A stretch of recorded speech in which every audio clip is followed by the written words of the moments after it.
Hey, Mike here. I just wanted to let you know that you can listen to Dark Poutine early and ad-free on Amazon Music, included with Prime. You're about to listen to a historical episode of Dark Poutine. After episode 149, you will find Scott is no longer with the show. In an effort to maintain continuity and offer listeners as many episodes as possible, we are leaving the episodes in which he co-hosted intact. Thank you.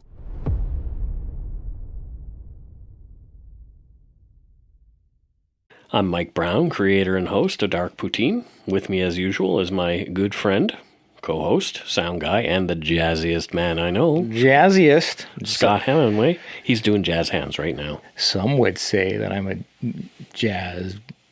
Yeah, I'm not going to... Loon? Jazz loon. You're a jazz loon. Yeah, ... I'm not at all jazzy, if we're being honest. No. I lack any intangible jazz skills. He has no rhythm. Well, come on, I wasn't going to go that far. I'm pretty rhythmic. Okay, but are you explosive? Have you seen me dance? Are you athletic or are you explosive? Oh, Joe Rogan comment. Yeah. I'm neither. Neither? I'm implosive. Okay.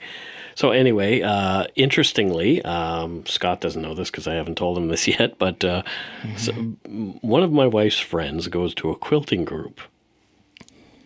And they were talking about Dark Poutine at the quilting group. Get out of here. Yeah. For real. Yeah, for real. So it's weird when it comes back to me that somebody is talking about our show, and we have no idea why. And they're just like some little old ladies quilting, listening to us talk about murders. It's fantastic. These little did your wife know she's surrounded by a bunch of potential psychopaths? Well... No, she's definitely aware. I'm sorry, crochet ladies, or knitting ladies. No, we love you and thank you Yeah. for listening to us. It's really a really wicked thing It to just hear. blows me away Yeah. that anybody listens to us at all. Yeah, Like Scott doesn't even listen. I edit the audio on mute. On mute. You know, just like I guess as to where I think edits should be. Okay. That might make a lot more sense when people are listening to this. It would probably sound better. Okay. I think he just muted what I just said there. Anyway, we have some Patreon shout-outs. Again, wow. So we have 3 new patrons. Yasmin, Marcy, and Steph. Thank you for your pledges. We really appreciate it. If you are somebody who is so inclined, you can donate to us at patreon.com/darkpoutine or send us some donut money via PayPal at our email, darkpoutinepodcast@gmail.com.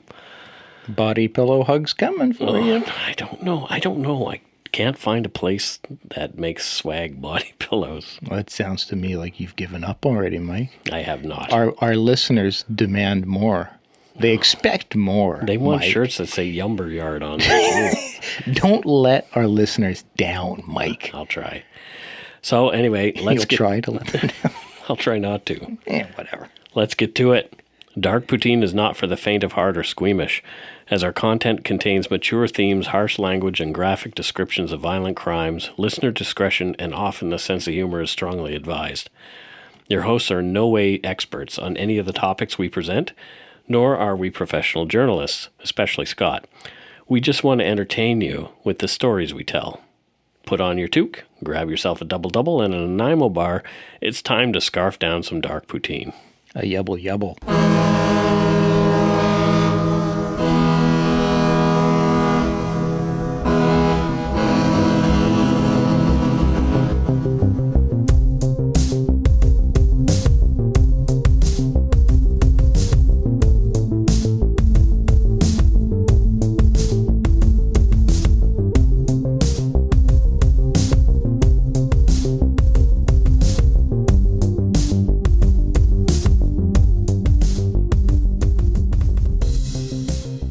We've made it to episode 13. I'm not superstitious, but we have sprinkled a circle of salt around ourselves. I've also been chewing catnip, as according to some Wiccans, doing so will provide courage, daring, fierceness, and protection. The The problem is our stupid cats won't leave us alone now. That was my kitty Donner, the toothless wonder. Oh, he's sweet.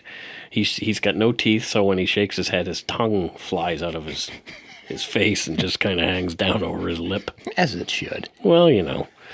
So this story is going to be a quick one because I couldn't find a lot of evidence. I couldn't dig much up on it. This story brings us back to Vancouver. Stanley Park in particular, for a still unsolved and tragic case that has been referred to as Vancouver's case of the babes in the woods. Not the babes, some of you may think. Not that kind of babes, like children. Remember when we said no more child murder episodes? I know, it just keeps coming up. We're doing another child murder episode. Yeah. So anyway, Stanley Park has been referred to as the jewel of Vancouver and was named the top park in the world by TripAdvisor readers in 2014. The park is a beautiful place, nestled at the northwestern edge of Vancouver, offering stunning views of the Pacific Ocean, Lionsgate Bridge, and North and West Vancouver along its famed seawall walk. If solitude is more your jam and trees and such, you can take a leisurely walk through Stanley Park's densely wooded walking trails. The list of things to see and do in Stanley Park seems endless. Aquarium, there used to be a zoo. Those things are shrinking though, but there's tons and tons to see in there. It's kind of neat to go to the empty zoo. It's kind of like there's a lot of abandoned stuff there, like an empty bear. Yeah. It's kind of weird. Enclosure. It is. It is. It's a little eerie. It is, especially having been a kid and gone there so much to see it all empty now. It's weird. Yeah. So if you're planning to take a trip to Vancouver, Stanley Park is definitely a place you should put on your list. This 405-hectare park sits on traditional Coast Salish land, and according to archaeological evidence, has been used by various indigenous peoples for at least 3,000 years. Yeah, wow. That's a long time. That is. So the first Europeans set foot on the peninsula in the 1790s, and that would have been Captain Vancouver himself. Oh, is that who it's named after? Surprise. Yeah, it makes sense. I mean, everybody knows North America was found by Jonathan Vaughan, North America. Okay. Right. Eventually, due to its strategic... I just tolerate you, you know this. So do I.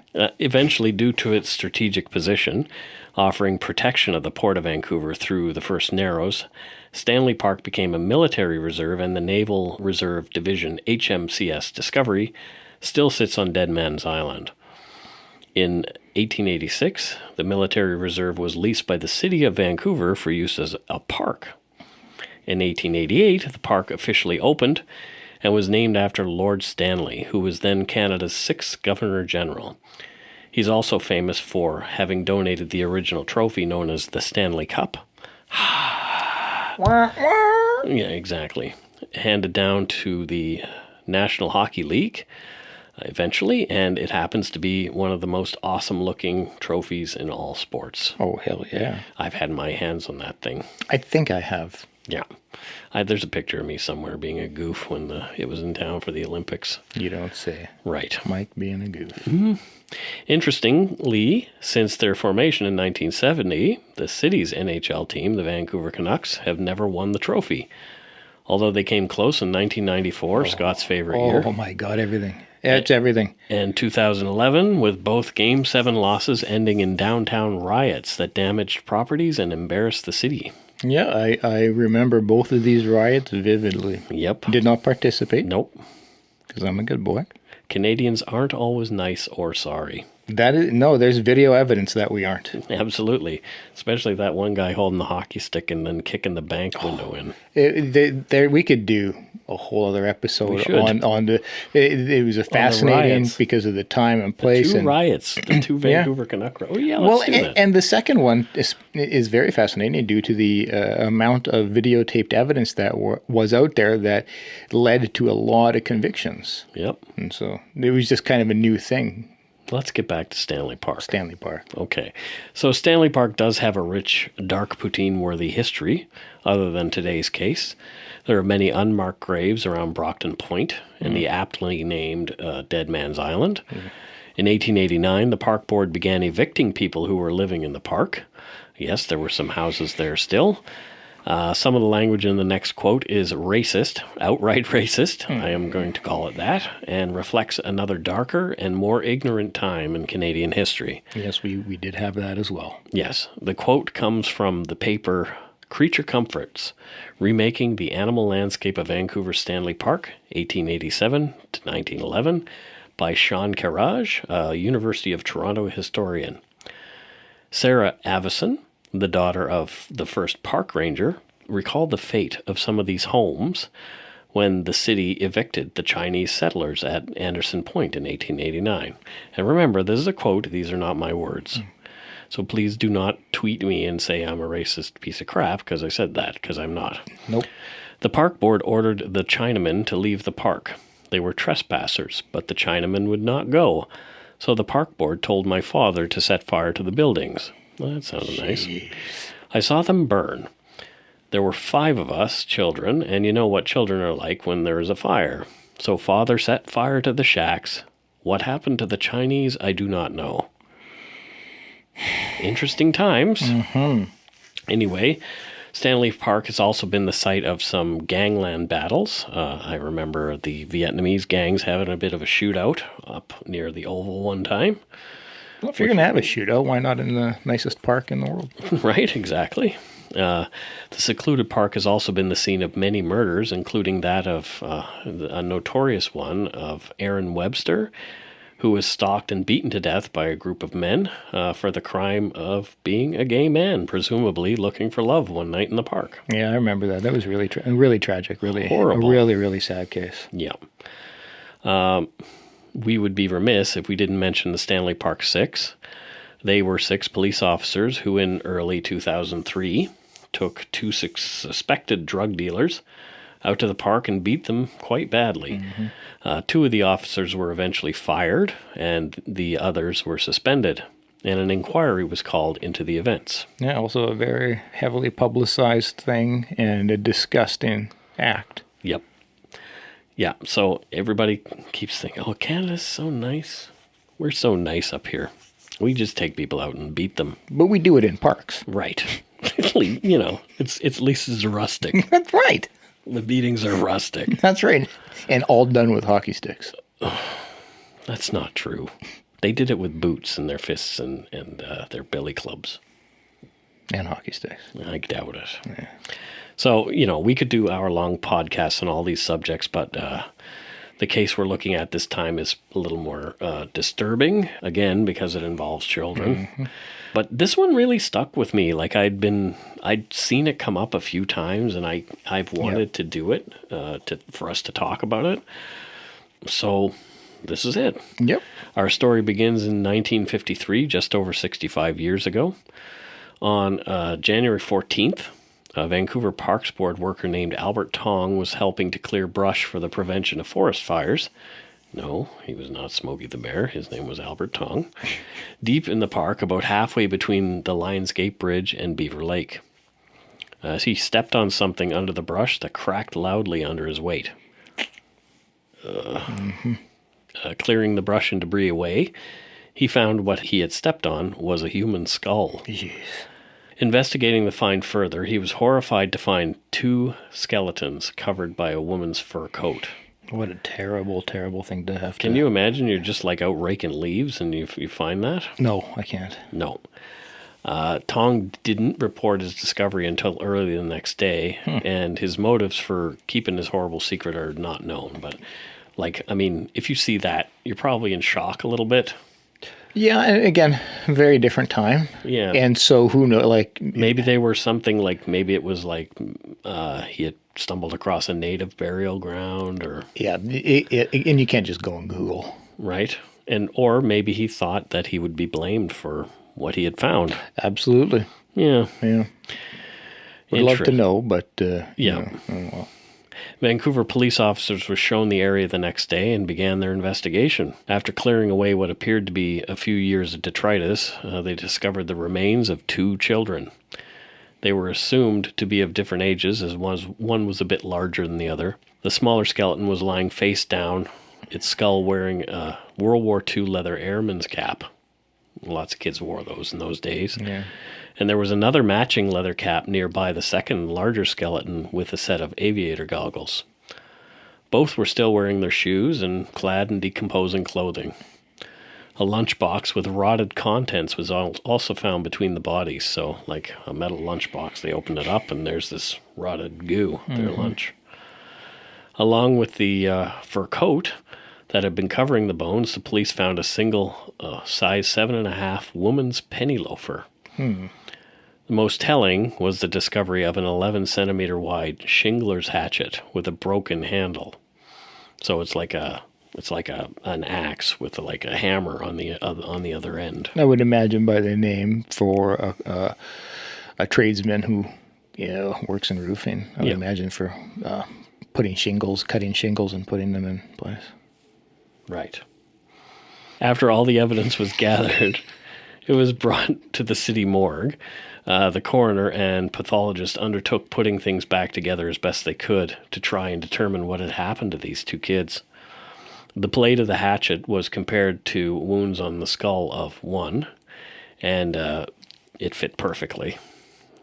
The other body sustained wounds that appeared to match the hammer end of the hatchet. And police also thought, I know I didn't write this in my show notes, but I remember it now, that because of the lightness of the blows, they thought that a woman had done it for sure. Which I don't, I don't think I didn't write it because it sounded sexist to me at the time. It doesn't hold water now. No. But back then, again, very different times, and their scientific methods were far different. Yeah, like not scientific at all. Yeah. Really? Yeah. Although unable to determine the exact cause of death due to the state of decomposition, a decent assumption could be made that the hatchet was the murder weapon, of course. Mm-hmm. Early on, it was assumed that the smaller of the two skeletons belonged to a girl and the larger was a boy, and that both were between the ages of 7 and 10 years old. But no one had reported a boy and a girl between 7 and 10 missing. So cops didn't have a lot to go on, and these bodies had been there clearly for a few years as they were skeletized completely. Yep. So what did they have? They had 2 dead children, a woman's shoe, and a coat, as well as the presumed murder weapon. They had like their lunchbox, shoes, clothes, all that kind of stuff. But who were they? And who did this to them? I don't know. Exactly. Oh, I thought you were specifically asking. No, I thought I was supposed to solve it now. That's called a rhetorical question. That's a big word. Yes. Police called upon respected forensic anthropologist Erna Engel Beyersdorf, who had survived both Auschwitz and Buchenwald concentration camps during the last year of World War II. She had moved to Vancouver a short time after her release. Vancouver is a much nicer place than those 2 places where she had been. You don't say. Yeah. It's a bold statement. Well, you know what? And I will stand by that. Beyersdorf made casts of the skulls and began to work the tedious reconstruction of the faces of the 2 children in plaster. And so there are pictures on the internet you can see with these 2 faces, and I'll link to those in the show notes for people. Not only was the time of death hard to determine, given the science at the time and the state of decomposition, even the year had eluded police, so they had to go looking at different things other than the actual bodies. And so they looked into the clothing. It was determined that the crime had to have taken place after World War II, as the shoes the children had on were not available until after the war and around 1947. Interesting. That's what they thought at the time. Yeah. The size of the woman's shoe and her coat painted a hazy portrait of someone stocky, around 5'3", and weighing between 125 and 135 pounds. Again, not much to point to anyone in particular. Nope. Just more pieces of an unsolvable puzzle. The police reconstructed the entire boy's outfit using clothing from the Woodward's department store. Remember that place? Oh, I do. Yeah. Quite well. It's still there now. It's kind of like a... It's a housing condominium. A co-op condominium thing. So they placed the clothing on a mannequin for photographs in the hope that if they released it in their annual report and the newspapers, it would jog someone's memory. Maybe someone had seen these kids with their aviator caps around the park in 1947, but those caps, as I mentioned, were really common at the time. But it's pretty good for the time. That's a pretty good technique to try to seek out some. Sure. Yeah, with what they tips, had. yeah. They couldn't post it on Facebook. No. Tips poured in from all over the nation after newspapers got a hold of the photos in the story, and obviously people are always compelled to try to help if children are involved. Over 100 people had claimed they'd seen a pair of children in the park in 1947. And no, yes. I'm laughing, but I'm pretty sure that I went to the park today, I would see a pair of children there. You'd probably see half an hour, or you'd probably see 100 within half an hour of being there. Correct. Not in a calendar year. Right. So I don't know. It depends on it. Maybe there was only 300 people in BC at the time. I don't think that the population has grown that much. One tip did stand out. A woman from West Vancouver who had kept a meticulous diary over the years was breaking up with her boyfriend at the time, and she claimed she remembered seeing a woman and 2 children walking in the park. She noticed the woman was carrying a small hatchet and was wearing a coat like the one police had found with the bodies. As the witness and her fiancé walked by her, they heard the woman call one of the boys Ronnie or Rodney. Seems like some very... detailed. Yeah. So from Eve Lazarus' book, Cold Case Vancouver, I did use this book a lot in my research. I had to, because she's done the most detailed work on this, for sure, that I could find. The witness and her fiancé had continued to walk toward Prospect Point. And on their way back, later that afternoon, she saw the woman running from the old zoo cages. This time, the woman had no coat and was wearing only one shoe. She was alone. Wow, that's quite the amazing coincidence you saw coming in and going out. Because of the clothing, which she described down to the aviator-style leather caps, the estimation of the date of death, the ages of the children, and what investigators thought was a credible eyewitness account, police focused their murder investigation on October 5th, 1947. So thanks, Eve Lazarus, for that little quote. Yeah. However, the tips led nowhere. All promising leads were explained away, and I mean there were many. There were legion. They investigated missing children up and down the coast and across the country. Eventually, the bones of the children and the evidence picked up at the scene were put into storage in the basement of Vancouver's Coroner Court. That's downtown on Cordova. Eventually, all of this ended up on display in the Vancouver Police Museum. So the actual bones of the children. Yeah, fascinating, but also macabre. And unsettling. Yep. Various people took on investigating the case over the years with no success. In 1996, Detective Sergeant Brian Honeyburn, having free rein to investigate any cold cases he wished, wanted to have another look at the case. This one had always interested him. So Honeyburn collected the bones and took them to the University of British Columbia, where world-renowned forensic dentist Dr. David Sweet was able to extract DNA from teeth in the 2 skulls using a process he had recently perfected. The DNA test showed the victims were not a boy and girl, but 2 boys. Over the years, police had been chasing tips about a missing boy and girl, but tended not to investigate tips about 2 boys. So, there you go. Yeah. It's strange how like one little thing can send you off in the wrong direction. It's a pretty substantial plot twist. Well, here's another thing. Oh. Honeyburn also looked into the West Vancouver woman's story and found out that she had lied. It couldn't be determined for sure, but it was presumed she wanted to inject herself into the case for attention. So here we go. So they talk to this lady in the 50s, and she tells them what she says that she saw. And it's not found out until 1996 that she was lying. Yeah, so, for decades completely through. Yeah, like the case is off in this weird direction because she wanted some attention. This dum-dum wanted attention. If you're looking for a smoking gun, I can absolutely guarantee you will not find it. In October 2001, a series of letters filled with a deadly powder called anthrax were dropped into the U.S. mail system. What started as an unprecedented case turned into an unsettling mystery. Who sent these deadly letters? And why? From Campside Media and Sony Music Entertainment, I'm Josh Dean, and this is Cover Up Season 4, The Anthrax Threat. Available now. So, what possibilities for evidence could have been missed? Right. Or was missed? Or maybe, maybe one of the tips got discounted because it didn't match what she said. Yep. Selfish. Yep.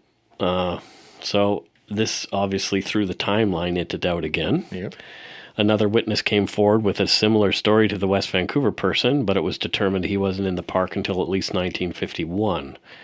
And the evidence indicated the boys had been there years before. So this guy claimed he saw a similar thing. Mm-hmm. Woman running one shoe. Yep. Yeah. All things that were available in the newspaper. But and this is what the Vancouver woman, the West Vancouver woman, apparently made all that up from stuff that she had read in the paper. Yep. Another reason as to why a lot of those details get held back nowadays. That's right. Yep, exactly. That hold back evidence. We've talked about that on a few of our podcasts. Yep. So, here we are. Another witness who wasn't really there. Yep. So the case really, really kind of went cold. It's still unsolved. And although he's retired, it's still on Brian Honeyburn's mind. He eventually had the boys cremated in the late 1990s. And here's a bit from an article in the 2014 issue of The Province by Glenn Schaefer. Honeyburn then took a police boat out into the ocean near Kitts Beach, where he scattered their ashes. He said that the fact that the annual Children's Festival was taking place at the time was a nice coincidence. He said, "I got some criticism for doing that, and some people asked me why I didn't scatter their ashes in Stanley Park, but I told them, these kids were murdered there. Why would they want to be buried there?" He said, "I guess you can't please everyone." I totally get where he's coming from. Right? I totally get that. I mean, it's heartwarming that he cared so much. Yeah. Well, I mean, a lot of police officers, especially when it comes to cases with kids. Yep. I know. I watch Homicide Hunter. Yep. Same. With Joe Kenda. I love that guy. Yeah, He's amazing. Yeah. I'm gonna see if I can meet the guy who plays Kenda when I go to CrimeCon in May. But he's gonna be there. I don't think Joe's gonna be there himself. I would just crap my pants if he was. I would feel the same. But come on, his hair though. It's not good. It's like Stephen Harper's hair.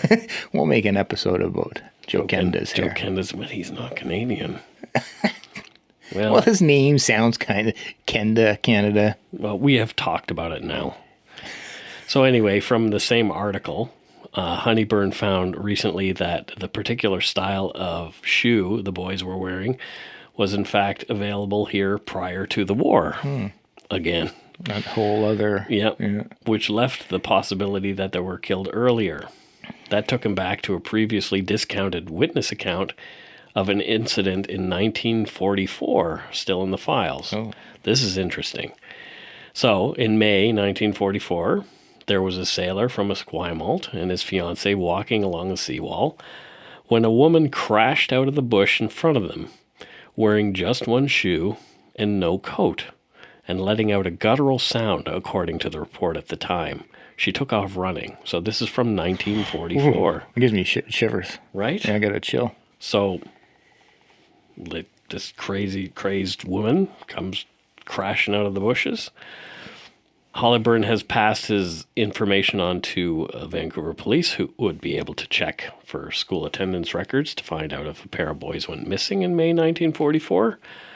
His hope is that they can come up with a name, find some living relative, and try for a DNA match to finally identify the boys. Yeah. He said, "I still think about it, and it would be the right thing to do, even at this time, to identify those little boys. At least let's do that for them." This fella seems like a good man. A good egg, yeah. Yeah, he's not a bad apple. He's a good egg. Yeah. So, yeah, there and that was 2014. We haven't heard anything else, and I can find no other updates on the case since. I kind of want to start to, I might want to do a little bit of an update on this one if I can get a hold of somebody in the Vancouver Police Department. Apparently there's a phone number you can call about this case. What are you wanting to look into? Just to see if they've actually looked into the DNA. Oh, fascinating. Yeah, because there's 23andMe and MyHeritage and all those kind of sites. You can actually upload your DNA. I've done it. I got my DNA done at 23andMe, and I found out I'm 1.1% sub-Saharan African, which is interesting. Yeah. Yeah. Yeah. I can see it. No, you can't. No. But yeah, so there's those kind of things, and they could at least find somebody who may be a close relative or something. That's quite fascinating, actually. It's not something that I don't think would have ever occurred to me, but it just seems so like that just makes sense. Yeah.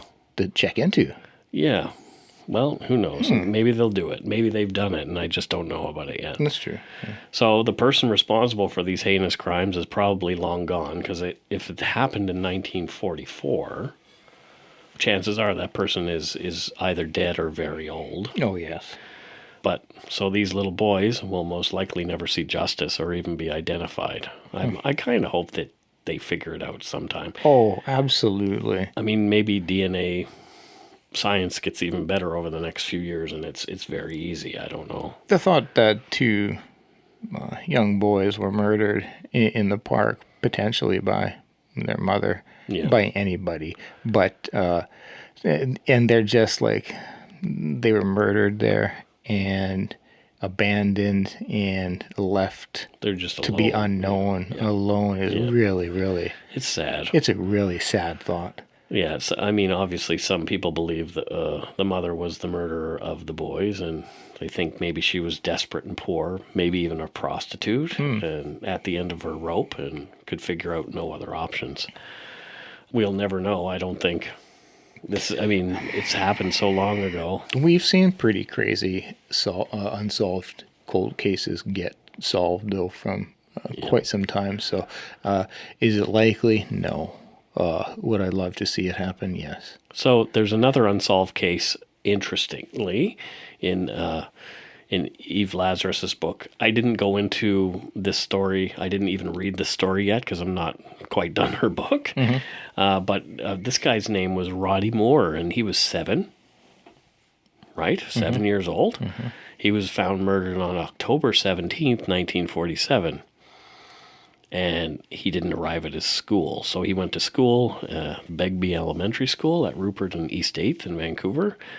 But interestingly, the date is what really got me, is October 17, 1947, a 7-year-old child dies.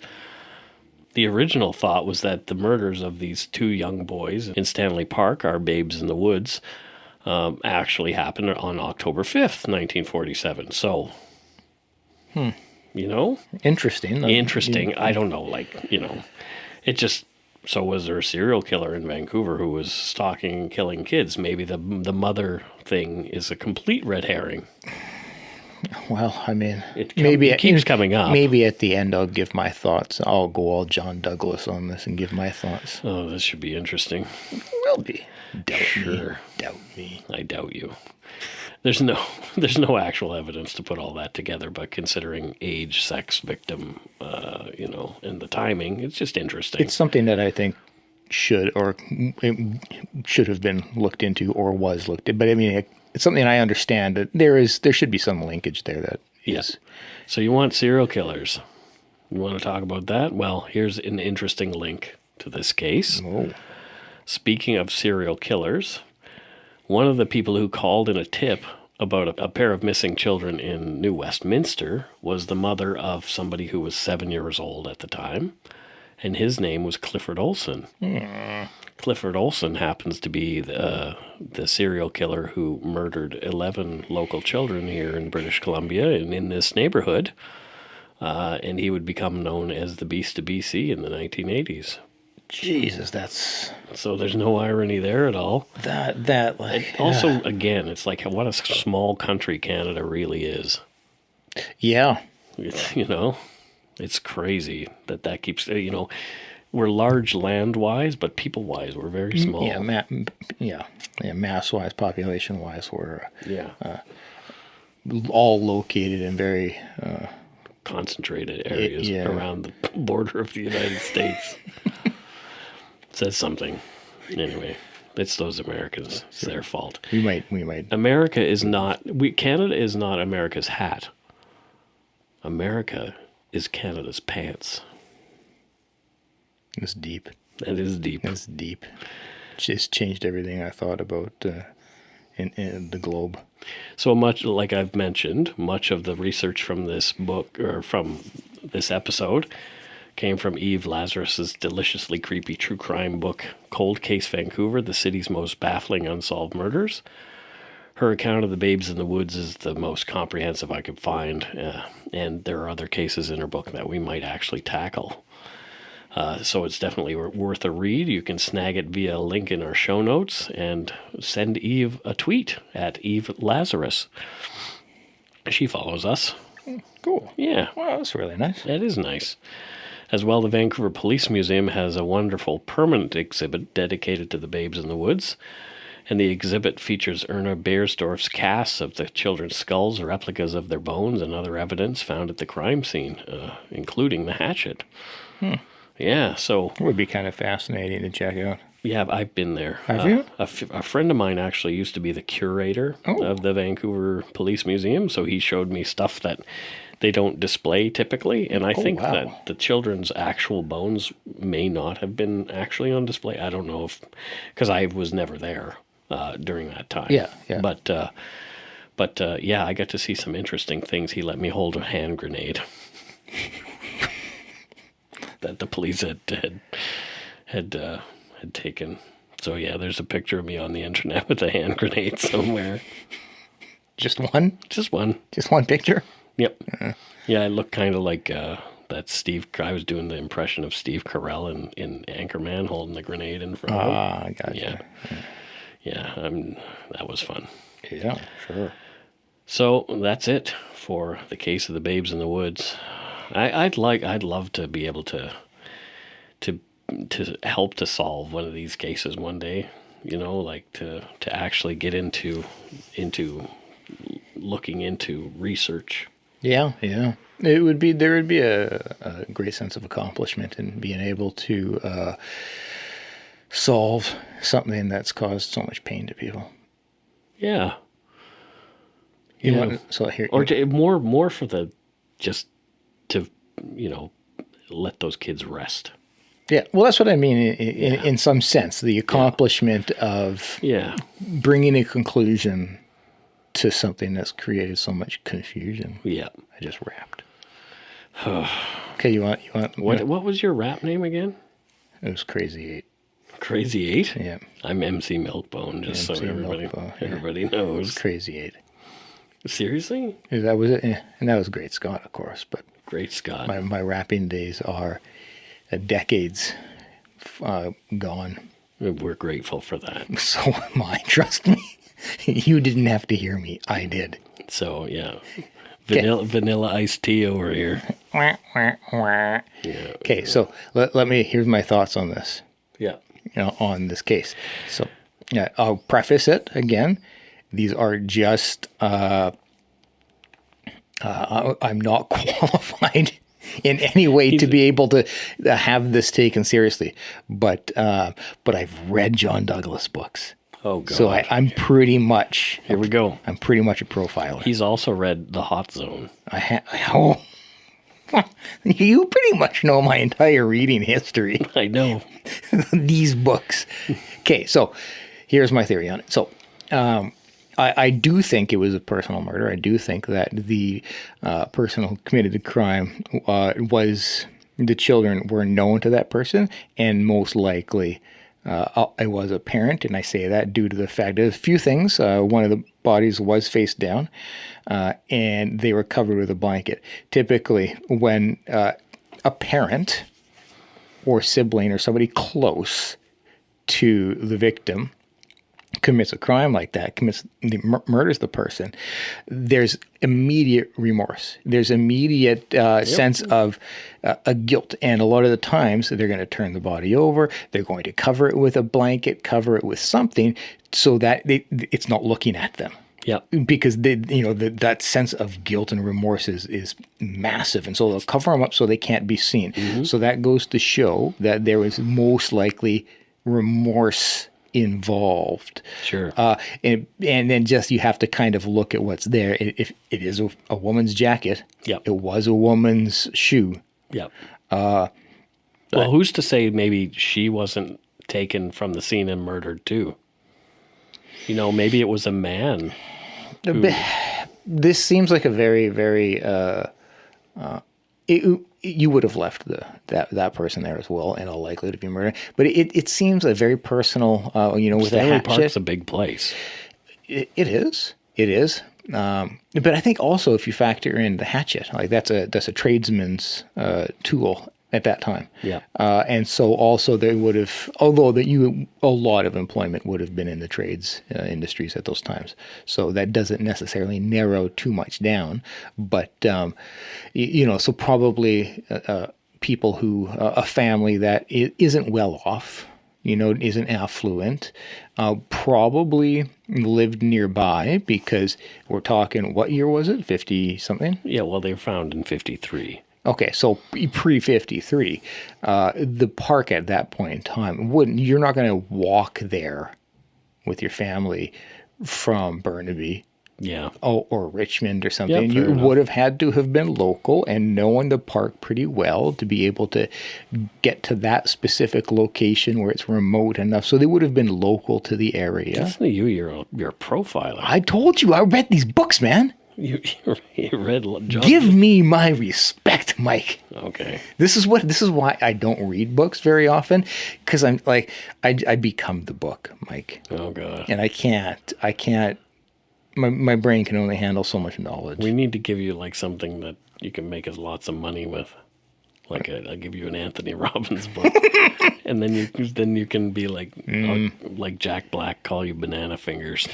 I don't get that reference at all. Okay, but I think my suggestions here, my theory. I think there's some weight to it. Yep. But I couldn't feel more confident that the investigators who looked into it. What was his name? Honeyburn. Yeah. I'm sure he has looked into and thought these same things and either ruled them out or included them and continued to look along that line. But, I'm always fascinated by criminal profiling because I think how they're able to create such elaborate profiles. They paint a picture with based on the crime scene evidence, and it's not kind of like, I get a feel that this person is, my senses are telling me they drove a van. No, which oddly had success, but it's not about feelings. It's about analyzing the crime scene scientifically and coming up with often very, very, very accurate profiles. And I just did that. You're welcome. Excellent. Drop the mic. Yeah, well, the mic is here. Oh, yeah, I didn't drop it. You can still hear me. So, that's it for this episode of Dark Poutine. No, that's only the beginning of my thing. No, I'm kidding. God, I'm kidding. Yeah, I'm ready to go to sleep. So check out our website, www.darkpoutine.com, for show notes and for other cool stuff, like links to the things that we were talking about, some photos, you can see the plaster casts of the kids' faces and those kind of things. If you have any cool story ideas, questions, comments, or just want to say hi, you can reach us via email at darkpoutinepodcast@gmail.com. You can follow us on Facebook, Twitter, and Instagram and communicate with us there. Just search for Dark Poutine and tell your friends about us. Our closed discussion group on Facebook is getting quite active. Yeah, I love it. Yeah, there's a lot of really cool folks in there. Yeah, it's really really quite amazing to see this little community building around us, and very engaging people. Yeah. Very entertaining people. Very, very cool really, folks. Really, really awesome group of people. It must be like attracts like, because we're... No, don't. Yeah. I'm sorry. No, we're pretty lame. Once they see past the curtain. I think, yeah. Well, these guys are just losers. Yeah, I think they feel sorry for us. Well, I'll take it, mate. That's actually what I've thought. It's like, oh, they're just hanging around because they feel sorry for us and our shitty podcast. I will accept their pity listens. Pity listens are good. Speaking of pity listens, 25,000 downloads. Wow. We hit 25,000 downloads today. 24,998 pity. Yeah, the other two are us. No, I pity us. Yeah. No, that is just... That's amazing. I get, like, I'm so heartwarmed by it. Like, right? It's just, we're just two dudes who talk about this stuff and always found it fascinating. And, you know. Yeah, funny, huh? A couple months later, we have 25,000 downloads. That's pretty mind-boggling. Yeah.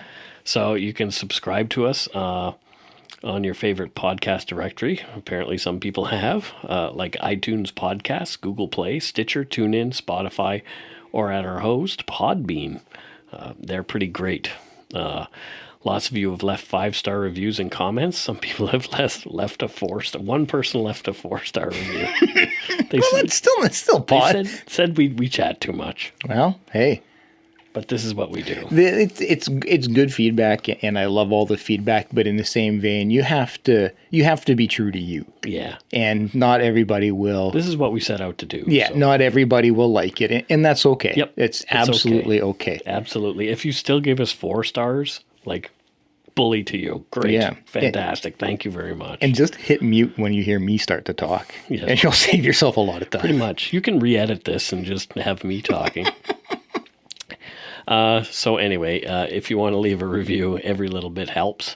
And speaking of cool people from our closed group, Adam P. from Australia left us a little voicemail. So here it is. Good day, mates. No, I'm Adam P. That's not it. Oh, okay. That's Scott. Okay, we'll really play it here. We will really play it. But you know what? Don't forget to be a good egg and not a bad apple. Bye-bye, everybody. Bye-bye. G'day, Mike and Scott. Adam here from Melbourne, Australia. Just dropping along to let you guys know I love your show. My favourite episode so far has got to be the Halifax explosion. Keep up the awesome work, and cheers from down under.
I said to my parents, don't trust her. They wouldn't listen. Every family has a secret. Joy Delaney, mother of 4, has gone missing. From the author of Big Little Lies comes a chilling new mystery to W. You are an emotional chaos sinkhole, Amy, and I'm sick of it! Starring Annette Bening. Nobody can break your heart like your own children. And Sam Neill. She will come back. Here we go. Strap in.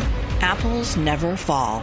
All new Thursdays, only on W. Stream on Stack TV.